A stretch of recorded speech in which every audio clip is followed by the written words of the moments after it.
ছেলেটা নাকি গাড়ির নিচে ঢুকে আছে, ওকে ফায়ার সার্ভিসের লোক এলো, এসে ওনাকে গাড়ির নিচ থেকে টেনে বের করলো। সে ওখান থেকে ফায়ার সার্ভিসের লোককে মারার চেষ্টা করছে, পুলিশকে মারার চেষ্টা করছে, আপাতত ওকে বেঁধে রেখেছে। এই অবস্থা এখন সুস্থ না মনে হচ্ছে ছেলেটা। কতক্ষণ ধরে আসলো? আধা ঘন্টা।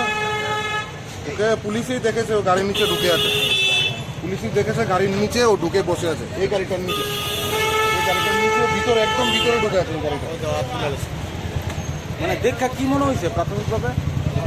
দেখে তো পাগল বা এরকম বা নেশা টেশাগ্রস্ত এরকম লাগছে, দেখে সুস্থ লাগছে না ছেলেটাকে।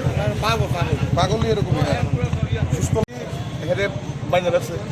আচ্ছা শুনলাম যে তেল নাকি চুরি করে গাড়ির তেল। আচ্ছা আবার শুনলাম চলতি গাড়ি নাকি উঠা হয়। আচ্ছা তো আমি এরকম আইসি ভিড় দেখলাম কি চুর বিলে তেল চুরি করে এই দূরে।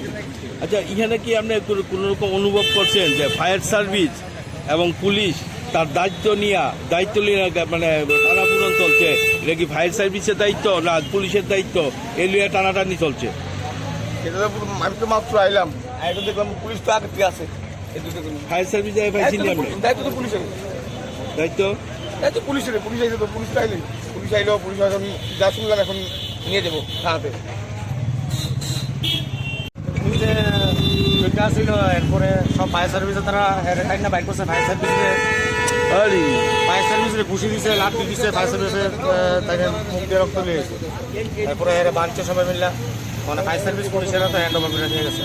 মানে দেখা কি মনে হয়েছে আপনাদের? এটা পাগলই মনে হইতেছে, কারণ নিচে দিয়ে পুরা উলঙ্গ পাগলই মনে হইতেছে।